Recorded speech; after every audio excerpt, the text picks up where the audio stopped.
Hey everyone, Mark here at Discover Your Home. Thank you again for joining us. Tonight I would like to talk about a couple different subjects. Let's talk about tools of the trade and doing some work around your home, tips of the trade, and products of the pros. So we're going to talk about a couple different items here. We'll start out tonight with talking about first some of the tools, or a tool that we like to use when we're in the field and we're working on doing repairs, remodel, painting, drywall repair in folks' homes. So, hey Elizabeth, thank you for joining us, and thank you for your comments. I sure do appreciate that. So, if you get around guys that have been in the trades 10, 15, 20 years, you're going to see a tool that's very common. Bring it up here. This is something that's been around for a very, very long time. They call it here, Purdy happens to call it here, a 6-in-1 tool. We call it a 5-in-1 tool. You know what? It's probably the most widely used tool in our toolbox. It does many different things. I'll start with the top here. You can see at the top of the handle here, it is a stainless steel, simply a hammer, to drive in set nails, maybe to make indentations in drywall. Usually something you can kind of pound the lid of your paint can down. So it is very solid. I'll tell you, it does a great job. So also you have a paint scraper. You can clean your roller off at the end of the project. You have a scraper itself here, very sharp, so be careful.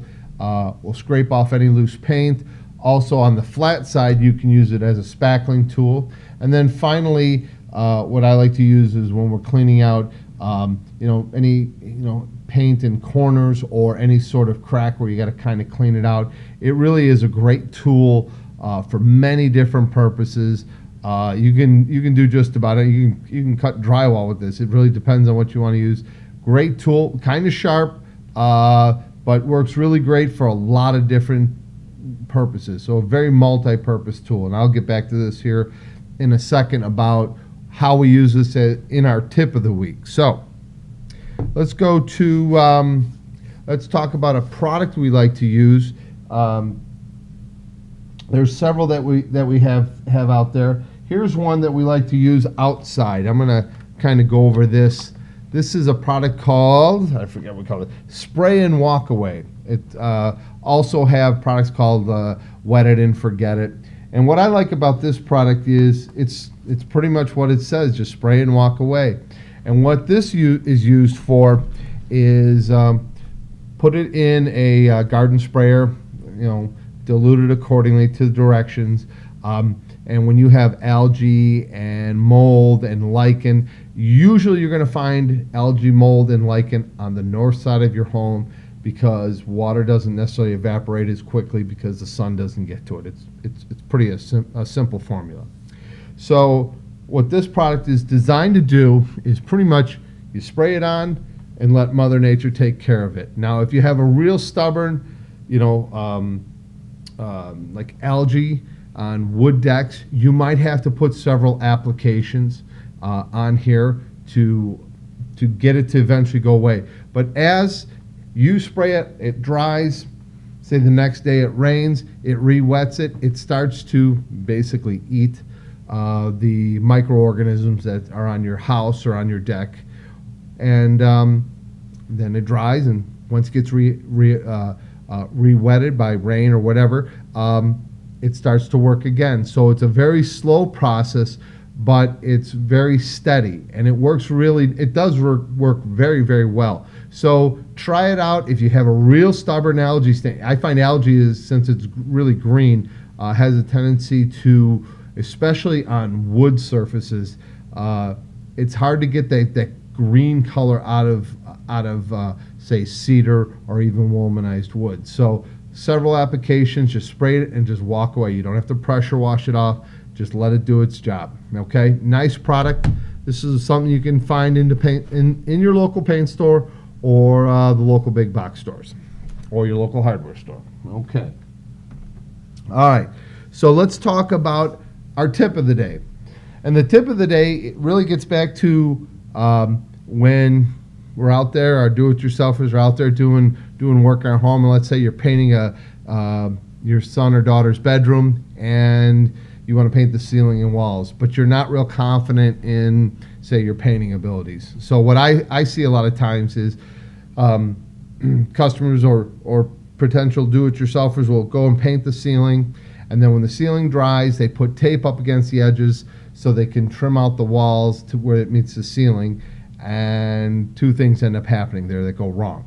First, what you see is when they apply the paint on the wall paint and apply it to where the tape is, what ends up happening is they put so much on there, it actually kind of leaches behind the tape and gets behind the tape and gets on the ceiling, defeating the purpose of the tape. Secondly, usually projects are being done on the weekends or after hours, and sometimes we let projects go because of maybe that favorite hockey team or basketball team or baseball team are on, and you decide that you're not going to get to them, and then some other event happens, a birthday, and time goes by and you forget about pulling that tape off. Well, now you go to pull the tape and the tape has pulled the paint off of the ceiling. So that totally defeats the purpose. So here's my tip, and it's pretty simple. You can use one of two tools. One, you can use a pencil, very sharp pencil. Take it kind of at a 45-degree angle, right where you split, right in the middle where the ceiling meets the wall. Okay, if I can diagram it, and run just a thin pencil line. Then you can paint to the line. You'll find that you'll get a pretty straight line, and if you can just take your time, be patient, and follow the line, you'll generally have a pretty good job. Or we'll take this, the 5-in-1 tool, and lightly just press in that corner. It'll make a little bit of an indentation. Don't push too hard. You'll push through the paper, the drywall tape. Just make a slight indentation in the corner, and then paint up to the indentation, and you'll see that you'll get a nice true line. It's just a simple tip from a tool that's used every day by your average and above average painters that are out there. And with that little tip, you'd be surprised on, there again, being patient, how much more success that you will have in the project that you're doing around your home. And hopefully we'll get some feedback on some of you guys out there that are going to try this, and hopefully you can use it and see how it works for you. I'm not saying it's 100%, but what I am saying is if you take your time, slow down a little bit and do it right, you'll find you'll have greater success. Okay, so I'm going to end this here tonight with one do and basically one don't. Okay, so don't. I'll start off with the don't. I got a little tube of Red Devil silicone caulk. Great product. Used around tubs, shower stalls, kitchens, even outside. But if you're going to paint the surface that you're caulking, do not use silicone caulk. And you ask why? And I'm going to tell you why. Real simple. Paint really doesn't stick to silicone 100%, not siliconized latex caulk, 100% silicone caulk.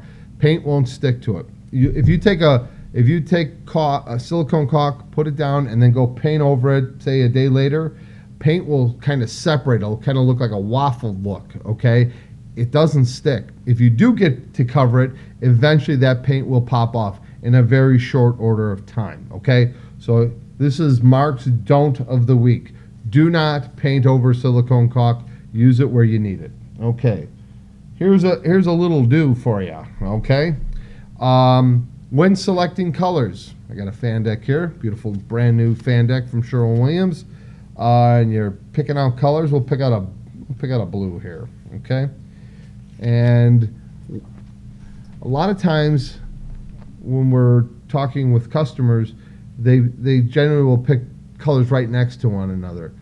And in most cases, not all, but most cases, the two colors, say here, here, or here and here, are simply, they're just too close together. There's not much of a difference between, say, this color and this color. Let's see what we got names here. We got Moon Mist and Sleepy Hollow, okay?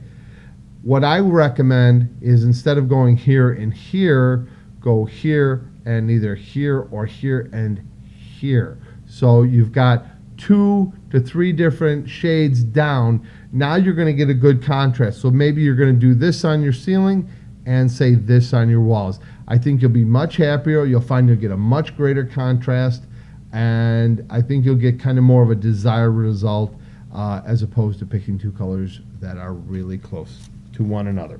Okay, so that looks like that's going to wrap up our night here at Discover Your Home. I just want to thank you for joining us, and if we can answer any questions, please reach out to us. Thanks again for joining us. This is Mark at Discover Your Home. We'll see you next week.